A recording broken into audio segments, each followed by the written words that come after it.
Hello, my name is Ian Larkins of Radius Law and welcome to our monthly commercial bulletin brought to you in association with LexisNexis. The Small Business Commissioner, the SBC, is now open for business. The SBC's function is to help small businesses resolve payment disputes with larger businesses and tackle unfair payment practices. Its powers, however, are limited to naming and shaming businesses that have not followed the fair and reasonable payment practices. The SBC's website is now live and includes practical information for small businesses on dealing with unpaid invoices. Invoice financing is a lifeblood for many businesses, particularly small and medium-sized businesses. The benefit of such invoice financing is often restricted as lenders can ban assignments of receivables and therefore deny businesses the opportunity to raise finance by using their receivables as collateral. To combat this, the government had planned to introduce new regulations in late 2017 to ban such anti-assignment clauses.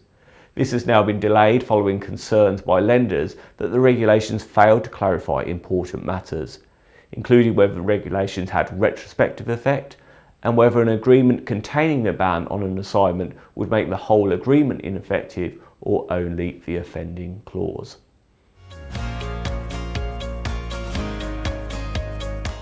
The recent case of Lopez Rebelda v Spain has provided a stark warning of the risk to employers of using covert video surveillance. In this case, the employer identified with the help of hidden cameras 5 employees who were stealing from it.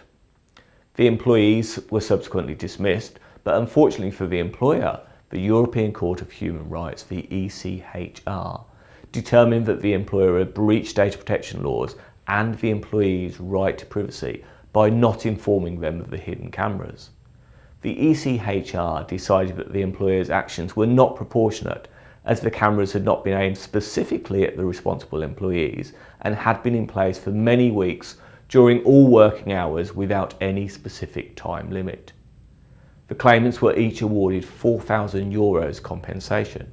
It's worth contrasting this case with Cope v Germany in 2007, which found that the employer had not been in breach of its responsibilities, but in that case the video surveillance had been targeted at 2 specific individuals for a limited time of 2 weeks.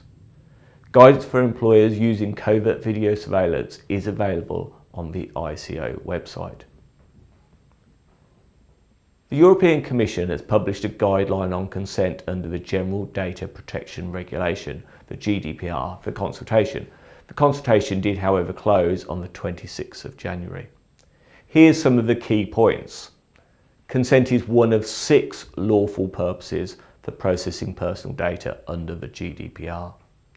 Consent must be freely given, so must not be bundled as part of non-negotiable terms and is unlikely to be valid where there is an imbalance of power, e.g. in most employer-employee situations.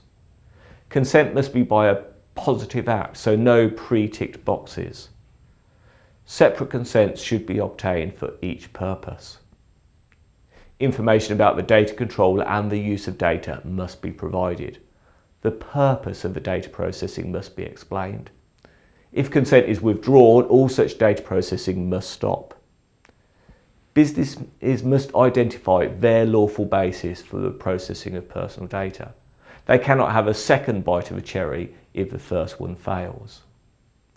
There is no time limit on how long consent lasts, but the Commission recommends that consent should be refreshed at appropriate intervals. Clear and plain language which is easily understandable by the target audience must be used. A recent case against Morrison's supermarket has sent a worrying message that employers can be liable for their rogue employees' criminal data breaches. In this case, a rogue employee of Morrison's leaked payroll data of thousands of its employees.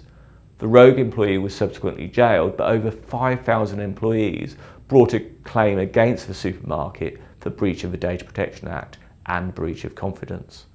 The court held Morrison's liable because the rogue employee had leaked the data during his employment.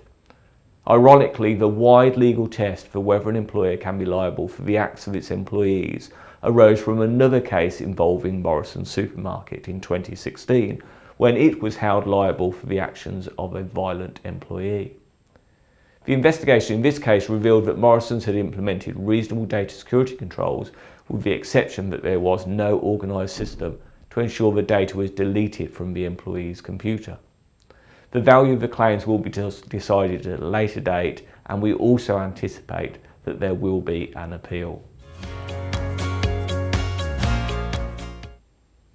In 2013, the Employment Rights Act was amended to allow employers to have frank conversations with employees without the risk of those conversations being used in a subsequent court or tribunal. Since then, case law has made some qualifications to these provisions, and in the recent case of Basra v BJSS, there was some confusion over the date of termination. The employer had made a financial offer to the employee to leave, which the employee seemed to accept, although he had responded in an email saying it was accepted subject to contract. The employee did not return to work, but later claimed that he'd only been off sick and wished to return to work.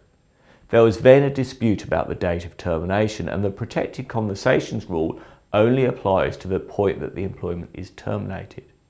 The EAT ruled that the tribunal was entitled to seek all evidence to determine the date of termination, and only after that exclude pre-termination conversations. In another recent case, the Employment Appeal Tribunal found that an employer acted in breach of the implied term of trust and confidence in giving a false reason for an employee's dismissal. In this case, a company had attempted to soften the blow to the employee by telling him he was being dismissed due to reorganisation in the business rather than because of his performance. The employee found out that this was not correct and resigned, claiming constructive dismissal and his 3 months' notice pay. The EAT upheld his claim. It acknowledged that the company's conduct had not been entirely negative and that an employer does not need to volunteer information, but it must not mislead.